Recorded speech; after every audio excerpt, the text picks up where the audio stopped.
자, 그 다음에 이제 제 6절, 이제 과세 파트 보시면은, 자, 1번부터 좀 풀어볼게요. 다음 중 옳지 않은 것은 뭐냐? 네, 동그라미 1번 보시면은, 자, 관할 세무사장 외의 세무사장이 한 국세의 이제 결정, 경정 결정의 처분이 있었다면, 원칙적으로는 위법한 처분이 되는 거야.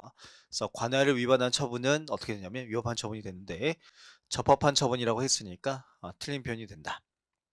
자, 2번 보시면, 수정신고, 기한의 신고, 경전청구의 효력이 없는 것은 어떤 것이냐?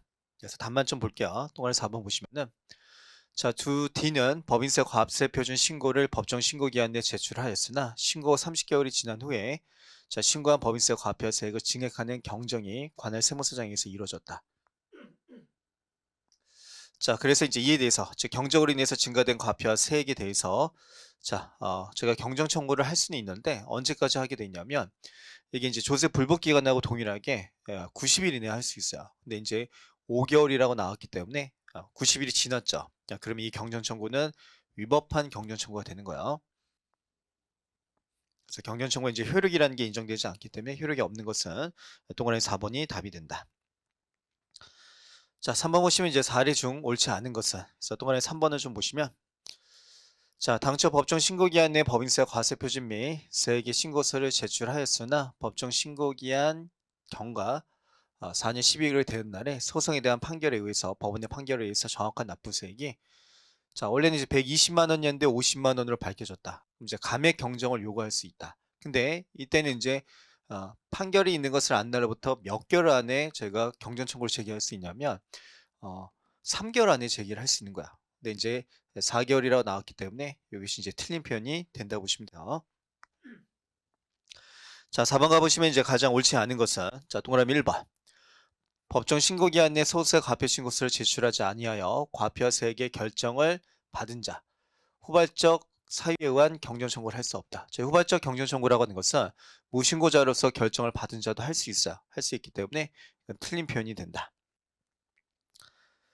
자, 그 다음에 이제 동그라미 2번 보시면은 옳은 거 찾는 문제죠. 2번 보시면 원천징수 의무자가 근로소득세 과다하여 원천징수하여 납부를 하였다고 할지라도 근로소득자는 자, 그 과다하게 납부한 근로소득에 대해서 경전 청구권이 없다. 근로소득자가 경전 청구를 제기할 수도 있고, 그 다음에 원천징수 의무자가 제기를 할 수도 있어요. 그래서 근로소득만 있어서 만약에 확정신고 의무가 면제가 되는 경우였다. 그랬다면 당연히 소득의 귀속자도 경전 청구를 제기할 수 있고 원천징수 의무자도 제기를 할 수 있는데 여기는 이제 소득의 귀속자, 그 근로소득자가 원천징수 부분에 대해서 과다 원천징수가 된 부분에 대해서 경전 청구를 제기할 수 없다고 나왔으니까 이게 틀린 표현이 된다. 자, 동그라미 3번 같은 경우에는 정부 부가제도를 채택하고 있는 세목에 대하여 결정의 청구를 허용하지 않고 있다. 정부 부가세목이라고 할지라도 결정 청구가 가능해요. 그래서 저희 경정 등의 청구라고 하는 이유가 경정뿐만이 아니라 결정 청구도 할 수가 있기 때문에 그래요. 그래서 정부 부가세목도 역시 뭐가 가능하냐면 결정 청구가 허용이 된대. 허용되지 않는다고 나왔으니까 틀린 표현. 자, 동그라미 4번 보시면 자, 부가세를 과다 신고한 납세의무자가 그 과다 신고한 세액에 대해서 경정 청구를 하더라도 그 경정 청구만에 의해서는 직접 감액 경정의 효력이 발생하지 않는다. 자, 경정 청구라고 하는 것은 감액 경정을 요구했다는 얘기야. 그래서 이제 국가가 감액을 해줘야지만 그때 세액이 확정되는 효력이 발생하기 때문에 옳은 편이라고 보시면 된다. 자, 동그라미 5번. 결승금이 발생한 중소기업인 법인이 법인세 과세표준 신고기한 내 소공제 법인세액 환급 신청을 하지 않았다. 그랬을 때 이 환급 신청은 현재 필수적 절차 규정이야. 반드시 해야 돼요. 그래서 하지 않았다면 경정 청구를 통해서 소공제는 받을 수가 없어요. 4번 판례 태도이고 소공제가 허용되지 않기 때문에 가능하다는 얘기는 틀린 표현이 된다. 자, 5번 보시면 자, 옳지 않은 거 찾는 문제죠. 자, 동그라미 2번. 납세무자의 300만 원의 소득세를 법인세에서 정한 기한이 지나고 6개월 이내에 신고한 경우였다. 자, 그럼 기한의 신고가 이루어졌다는 얘기야. 기한의 신고는 뭐가 없냐면 세액을 확정한 효력이 인정이 안 돼요. 그래서 확정력이 있다고 나온 개념이니까 틀린 표현이 된다. 자, 6번 보시면 이제 옳지 않은 것은 뭐냐. 자, 동그라미 4번 보시면 기한 후 과세표준 신고서를 제출한 자가 과세표준 수정 신고서를 제출한 경우에는 관할 세무서장은 신고일로부터 여기 3개월 이내요. 2개월 이내에 결정이나 경정하여 신고인에게 통지한다고 나왔으니까 여기 2개월이라는 표현이 잘못된 표현이 된다. 자, 7번 보시면 가산세 감면 사유 또는 부과하지 않는 경우에 해당하지 않는 것은 자, 동그라미 5번 보시면은 납세자가 세법을 수식하지 못하여, 그러니까 세법을 몰랐다는 얘기야. 세법 위반된 신고를 하고 과세한청일을 그대로 받아들여서 시정등의 지시를 하지 않았다고 할지라도 저희가 무식한 게 정당한 사유에 들어가지는 않아요. 그러니까 세법을 몰랐다는 것은 정당한 사유에 들어가지 않기 때문에 요 감면 사유에는 들어가지 않아요. 그러니까 정당한 사유가 있다면 그때는 가산세를 부과하지 않는 경우가 들어가게 되는데 가산세 부과하지 않는 경우에 들어가지는 않는다. 뭐 감면 사유도 안 들어가고 부과하지 않는 경우에 해당하지 않기 때문에 이 동그라미 5번이 답이라고 보시면 된다. 자, 8번 가보시면 가산세에 대한 설명으로 옳지 않은 것은, 그래서 동그라미 5번 보시면 과세표준 신고서를 법정 신고기한까지 제출한 자가 법정 신고기한이 지난 후 1개월 이내에 수정신고한 경우에는 가산세, 과세신고 가산세가 부과되지 않는다. 자, 1개월 이내에 수정신고했다면 90%의 감면을 시켜주는 것 뿐이에요. 그러니까 아예 과세를 하지 않겠다, 부과되지 않는다. 그 표현은 잘못된 표현이라고 보셔야 된다. 자, 9번 보시면 가산세에 대한 설명으로 옳지 않은 것은, 자, 동그라미 4번. 납부 지연 가산세를 부과함에 있어서 납세무자가 법인세를 과세 신고하면서 과세기한을 잘못 적용한 경우에는 실제 신고 납부한 날에 실제 신고 납부한 금액의 범위에서는 신고 납부해야 할 과세기한에 법인세를 자진 납부한 것을 본다. 원래는 옳은 편이라고 볼 수 있는데 부정행위가 있었다면 그러하지 않아요. 부정행위가 있었다면 그러하지 않는데 본다라고 나왔으니까 이게 틀린 표현이 된다. 자, 그다음 10번 가보시면, 자, 고기법상 수정신고, 경정청구, 또 가산세 부과에 대한 설명으로 옳지 않은 것은, 자, 동그라미 4번 보시면은 정부는 과세현 적부 심사 결정 통지 기간 내에 그 결과를 통지하지 아니한 경우에는 해당 가산세에 대해서 주의하셔야 되는데 50%만 감면하게 돼 있죠. 그러니까 납부지연 가산세 50%만 감면한 효과가 생기게 된다. 그래서 사실은 이제 납세자에게 귀족사유가 없긴 하지만 이 경우에 잘못하면은 과세현 적부 심사 청구가 악용이 될 수가 있기 때문에 전액 감면이 아니라 50% 감면 규정을 두고 있다. 자, 그 다음에 이제 7절. 자, 국세 환급금하고 국세환급 가산금 문제 풀어보시면, 자, 동그라미 이제 1번. 자, 옳지 않은 거 찾는 문제요. 좀 어려운 문제 중에 하나였는데 1번 보시면 국세 환급금을 충당할 경우에 체납된 국세 강제 징수비에 우선 충당해야 하므로 납세자가 납부 고지에 따라서 납부하는 국세 충당 것을 신청한 경우였다면 체납된 국세 강제 징수비에 우선 충당해야 된다. 이 D가 틀린 표현이죠. 저희 이제 이미 체납이 된 상태였다. 그랬을 경우에는 하루하루 지날 때마다 0.02%의 가산세가 부과되지만 납부 고지에 따라서 납부하는 국세 같은 경우에는 그 납부 기한이 지나는 순간 3%의 가산세라는 게 부과가 돼요. 납부 지연 가산세가. 그리고 나서 하루하루 지날 때마다 0.02%의 가산세가 부과되니까 얘는 3% 가산세가 있어요. 3% 가산세가 있으니까 납세자가 이제 3% 가산세는 어마어마한 세금이요. 그러니까 여기에 먼저 충당할 것을 요구했다면 여기에 먼저 충당되는 게 더 유리해요. 납부 고지에 따라 납부하는 국세에 먼저 충당되는 게 납세자 입장에서 유리하기 때문에 현 조문은 체납된 국세에 우선 충당하는 게 아니고요. 밑에 해답에 나와 있는 것처럼 어떻게 되냐면 납부 고지에 따라 납부하는 국세에 우선 충당을 하게 돼 있다. 그래서 이 3% 가산세 때문에 그래요. 그래서 여기 틀린 표현이라고 잡아내셔야 된다.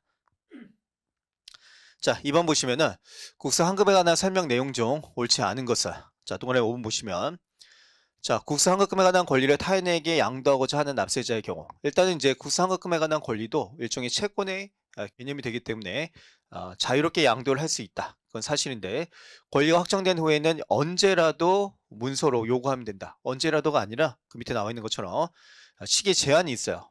환급 통지서를 발급하기 전에 그때 문서로 요구하게 되기 때문에 이 언제라도라는 표현 자체는 잘못된 표현이 된다. 자, 3번 가보시면 국세 환급과 국세 환급 가산금에 대한 설명으로 옳은 것을 모두 골라라. 자, 동그라미 기업부터 보면 기업부터 봐볼게요. 명의대여자에 대한 과세를 취소하고 실질 귀속자를 납세무자로 과세하는 경우에 명의대여자 대신 실질 귀속자가 납부한 것으로 확인된다면 그럼 실질 귀속자 주머니에서 돈이 나왔다는 얘기야. 그렇기 때문에 실질 귀속자가 납부한 것을 보고 그자의 기납부색으로 처리하고 그래도 남는 금액이 있으면 그 당연히 실질 귀속자에게 환급을 해주는 거야. 옳은 편이 된다.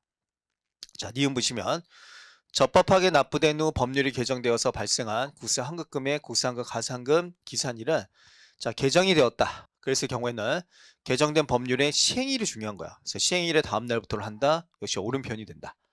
자, 뒤에 보시면 국세 환급금의 소멸시효는 세무사정이 납세자의 환급 청구를 촉구하기 위하여 납세자에게 환급 청구의 안내, 통지로 인해서 중단되지 않죠. 역시 옳은 편이 되고 를 보시면 세무서장은 국세 환급금으로 결정한 금액을 다른 세무서에 체납된 국세 강제 징수비가 있었다면 거기에 충당을 해야 되는 거야. 근데 충당할 수 없다고 나왔으니까 이것이 틀린 표현이 된다. 그래서 저희 체납된 국세가 있었다면 다른 세무서에 체납된 국세라고 할지라도 당연히 이제 충당을 해야 되겠죠. 그러니까 충당할 수 없다. 잘못된 표현이 된다. 자, 4번 보시면 이제 옳은 거 찾는 문제. 자, 동그라미 1번. 세무서장의 국세 환급금의 결정이 취소됨에 따라서 이미 지급된 금액의 반환을 청구하는 경우였다. 그러면 국세 징수법을 따라가게 돼 있어요. 옳은 표현. 자, 동그라미 2번 보시면은 자, 세무서장이 국세 환급금으로 결정한 금액을 체납된 국세, 강제 징수비에 충당한 경우에 체납된 국세 및 강제 징수비와 국세 환급금은 체납된 국세의 법정 납부 기한하고 국세 환급금의 발생일 중에서 이른 때가 아니죠. 둘 다가 존재해야지만 상계 처리를 할 수 있는 거야. 그렇기 때문에 나중에 도래한 날의 개념이 되는 거야. 그래서 이른 때라는 표현 자체가 잘못된 표현이 들어가 있다. 자, 동그라미 3번. 납세자가 국세를 납부한 후에 세무서장이 그 납부의 기초가 된 부과를 취소하는 경우에 국세 환급금에 관한 권리는 좀 어려운 문제였는데 국세 납부일이 아니고요. 금이 나와 있는 것처럼 행사할 수 있는 때예요.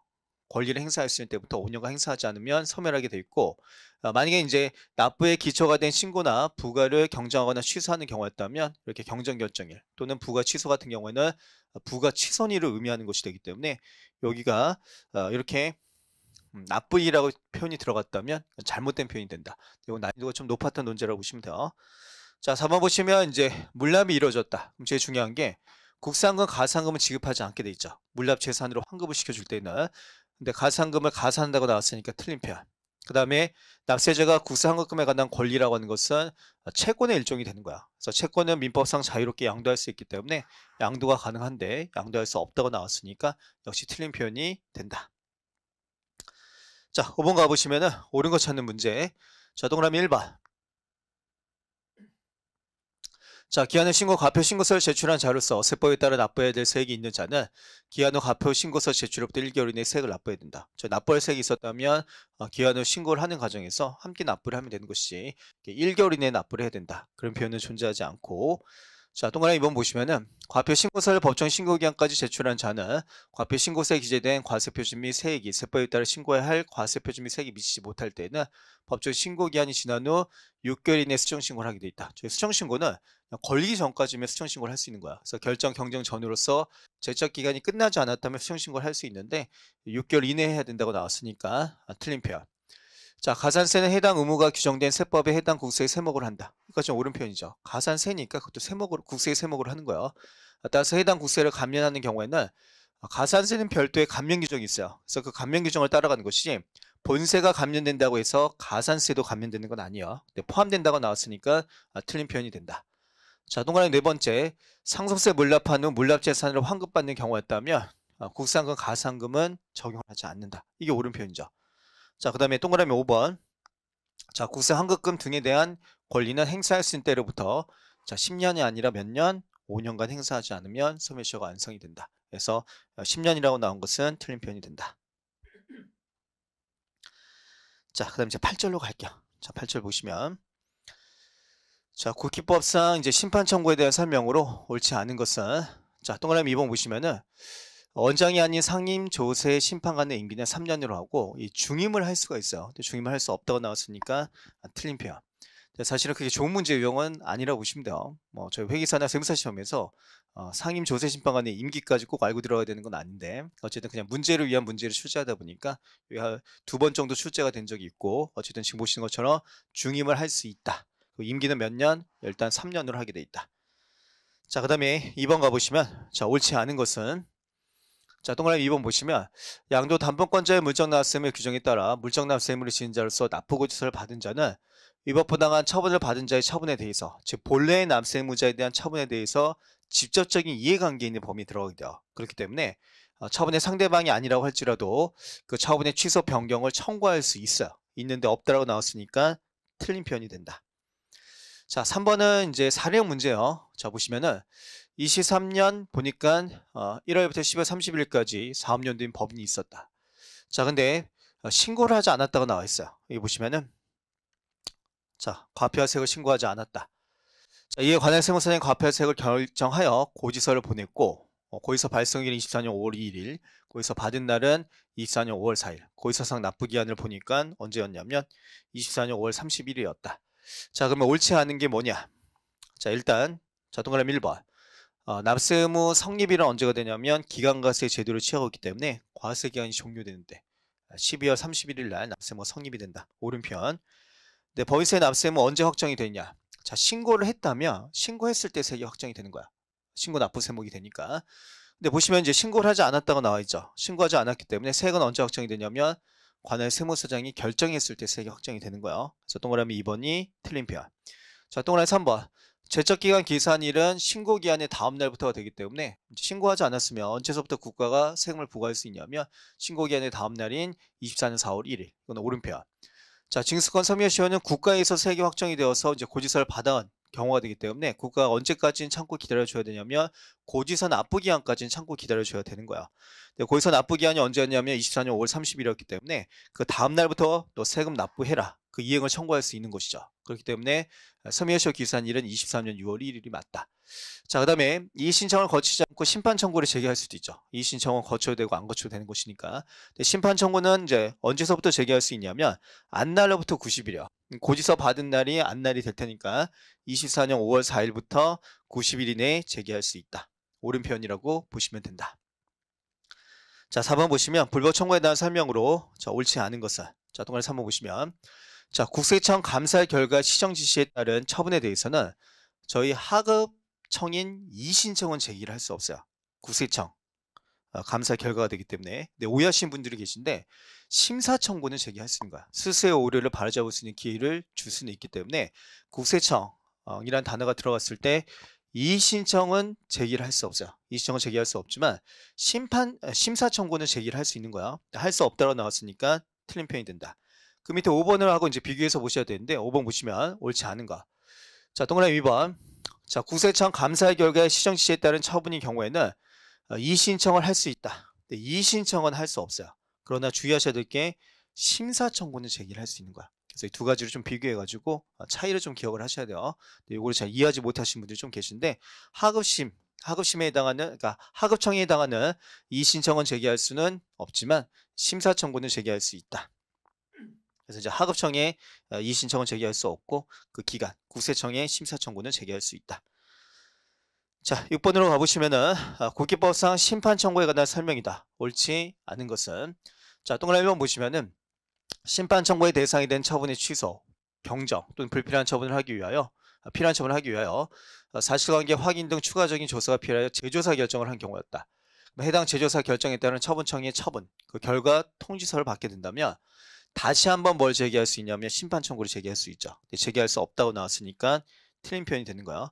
저희 재조사 결정이 이루어졌고 재조사 결과 통지서를 받았다면 심사나 심판 청구는 다시 제기할 수 있어요. 근데 이의 신청은 제기를 못해요. 이의 신청은 제기하지 못하지만 심사나 심판 청구는 제기할 수 있다라고 나와야 되는데 없다고 나왔으니까 틀린 표현이 된다.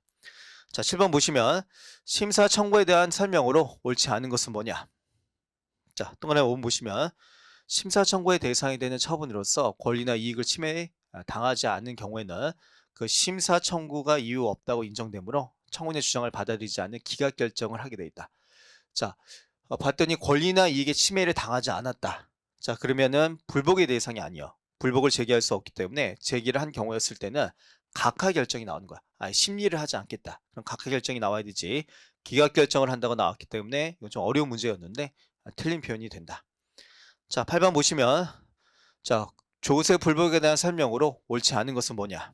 자, 동그라미 5번 보시면 심사나 심판 청구에 대한 재조사 결정에 따른 처분청의 처분에 대해서는 심사 심판 청구를 거치지 않을 경우에는 행정소송을 제기할 수 없다. 재조사 결정에 따른 처분청의 처분이 있었다. 그러니까 심사나 심판 청구를 제기했는데 재조사 결정이 이루어졌다. 그래서 재조사 결과 통지서를 받았다면 이때는 예외적으로 바로 행정소송을 제기할 수 있어요. 사실은 심사나 심판 청구를 이미 한번 거친 것으로 볼 수 있기 때문에 바로 행정소송으로 바로 갈 수 있는 거야. 행정소송을 제기할 수 없다고 나왔으니까 역시 틀린 표현이 된다. 자, 9번 보시면 자, 옳지 않은 거. 자, 동그라미 1번. 국세청장은 심사 청구에 대한 결정을 할 때는 심사 청구를 한 처분 외의 처분에 대해서도 그 처분의 전부 일부 취소 변경하는 결정을 할 수 있다. 심사 청구를 한 처분 외의 처분에 대해서는 다른 그 취소나 변경하는 결정을 할 수가 없어요. 네, 있다고 나왔으니까 역시 이제 틀린 표현이 된다. 자, 거기까지 보시면 될 거고. 자, 이제 마지막 9절. 납세무자 권리와 과세인 적부 심사 청구. 자, 보칙 규정은 뭐 가끔 나오고요. 어쨌든 납세자 권리 보호상하고 그다음 과세인 적부 심사 청구가 여기서는 중요하다. 1번 보시면은 자, 저희가 이제 원래 제조사라고 하는 것은 할 수 없죠. 같은 세무 같은 과세 기간에서 제조사를 할 수 없지만 할 수 있는 사유들이 있어요. 근데 거기에 해당하지 않는 경우는 뭐냐? 동그라미 5번이 거의 들어가지 않죠. 성실적 분석한 결과 불성실 혐의가 있는 경우였다면 제조사를 할 수 있는 경우에는 들어가지 않는다. 나머지는 전부 다 그 사이에 들어가게 되고. 자, 2번 보시면은 제 세무조사에 관한 설명으로 옳지 않은 것은 자, 동그라미 1번 보시면 납세자에 대한 구체적인 탈세 제보가 있는 경우로서 해당 탈세 혐의에 대한 확인이 필요한 사유로 자, 부분조사를 하게 되었다. 그럼 같은 세무 같은 과세에 대해서는 이외를 초과할 수 없죠. 몇 번이나 하게 된다면 그러면 납세자 권익을 침해하게 돼요. 영업활동의 자유 등을 침해하게 되기 때문에 이외를 초과해서 실시할 수 없는데 있다라고 나왔으니까 이게 틀린 표현이 된다. 자, 그 다음 이제 3번 보시면 자, 국기법상 세무공무원이 세무조사 기간에 대한 설명으로 옳지 않은 것은 자, 동그라미 3번 보시면 납세자의 장부, 서류 등의 제출을 지연하는 등으로 인하여 세무조사를 정상적으로 진행하기 어려운 경우에 세무조사 중지를 할 수 있고 중지를 했다면 자, 얘는 시험에서 자주 나와요. 중지 기간은 포함되지 않는 거야. 세무조사 기간에. 산입한다고 나왔으니까 틀린 표현. 자, 4번 보시면 옳지 않은 거. 자, 동그라미 3번. 세무공무원은 세무조사 중지 기간 중에도 납세자에게 결정 또는 경정을 하기 위한 질문을 할 수 있다. 중지 기간이니까 질문을 할 수 없는 거야. 그래서 과거에 세무공무원들이 세무조사 기간이 정해져 있었을 때 일시적으로 중지시켜놓고 어떻게 하냐면 편법으로 세무조사를 하는 게 좀 문제가 되어서 이 명문 규정이 들어왔죠. 중지 기간에는 뭐 하지 말아라? 질문 같은 거 하지 마라. 세무조사 하지 말라는 얘기요. 그래서 질문을 할 수 있다고 나오면 틀린 표현이 된다. 자, 5번 보시면 납세자 권리에 관한 설명으로 옳은 것 찾는 문제요. 자, 동그라미 1번. 세무공무원이 세무조사 기간을 연장하는 경우에는 그 사유와 기간을 납세자에게 문서로 보내는 거야. 중요한 것이 되기 때문에 구두로 할 수 있다는 표현은 잘못된 표현. 자, 동그라미 2번. 세무공무원은 세무조사를 시작할 때 조사 원증을 납세자 또는 관리인에게 제시를 한 후에 납세자 권리 현장을 교부하고 그 요지를 직접 낭독해 줘야 된다. 미란다 원칙하고 똑같은 개념이고요. 옳은 표현이라고 보시면 된다. 자, 3번 보시면 자, 세무조사 결과 통지 및 과세고 통지를 하는 날부터 제척기간 만료일까지 2개월이 남은 경우였다. 그러니까 3개월 이하가 남았다면 잘못하면 과세원적부 심사 청구 심리를 하는 도중에 제척기간이 끝날 수 있어요. 그러니까 청구를 할 수 없는데 있다라고 나왔으니까 틀린 표현. 자, 그 다음에 네 번째, 세무공무원은 납세자가 자료의 제출을 지연하여 세무조사를 진행하기 어려운 경우에는 세무조사 중지를 할 수 있고 계속 나오는 패턴인데 중지 기간에는 포함이 안 돼요. 세무조사 기간에 산입하면 안 되는데 산입한다고 나왔으니까 틀린 표현이 된다. 자, 5번, 세무공무원은 원칙적으로 세무조사 목적으로 납세자의 장부 등 이미 보관을 할 수 있다. 자, 원칙적으로는 장부를 보관할 수 없어요. 옛날에 장부를 막 다 가져가는 바람에 영업활동에 침해를 좀 있게 되어서 원칙적으로는 어떻게 할 수 없냐면 장부 보관을 할 수 없는 거고요. 예외적으로 납세자 동의 등이 있는 경우 등으로서 일정 요건이 충족이 될 때만 일시적으로 보관할 수 있는 것이다. 그래서 이제 임의로 보관할 수 있다는 표현은 잘못된 표현. 자, 6번. 옳지 않은 것은 자, 동그라미 1번 보시면 세무조사 결과 통지, 과세고 통지를 하는 날부터 제척기간 만료일까지 기간이 3개월 이하가 남았을 때 과세적부 심사 청구를 할 수 없는 거야. 6개월이 남았다면 아직까지 제척기간까지는 그래도 충분한 시간이 남아있기 때문에 과세적부 심사 청구를 할 수 있다. 할 수 없다라고 나왔으니까 틀린 표현. 자, 7번 보시면 이제 세무조사에 대한 설명이다. 옳지 않은 것은 자, 동그라미 5번. 답만점 보시면 자, 세무공무원은 납세자가 납세 관리인이 정하지 아니하고 국세의 주소 또는 것을 두지 아니한 경우에도 세무조사 결과를 통지해야 된다. 자, 납세 관리인도 정의지 않고 국내 주소나 것을 두고 있지 않다면 보낼 수가 없겠죠. 통지해 줄 수 없기 때문에 통지를 안 할 수 있어요. 하야한다고 나왔으니까 틀린 표현이 된다. 자, 그 다음 8번. 과세원 적부 심사가 배제되는 경우를 모두 골라라. 그래서 첫 번째, 자, 상합의 절차 개시를 요청했다면 배제가 되죠. 그다음 수시부가 사유가 있는 경우에도 배제가 되고, 제척기간 만료까지 기간이 3개월 이하인 경우도 배제가 되고, 저희가 이제 고발이라든가 통고 처분하는 경우에도 배제가 된다. 다만 여기에 이제 가로에 하나만 좀 써놓을게요. 올해 이제 개정사항인데 그게 좀 빠져 있어서 통고 처분과 관련된 세무 및 세액에 해당한다고 가정을 할게요.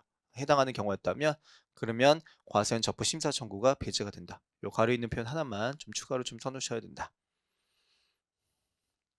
그래서 원래는 뭐 사실 가로의 표현이 없어도 원칙적으로는 배제가 되니까 뭐 완전히 틀린 표현을 볼 수는 없는데, 그래도 이제 정확하게 하려면 요 가리는 표현을 좀 집어넣어 주시는 게 더 좋을 것 같아요. 그래서 통고 처분과 관련된 세목 및 세액에 해당한다.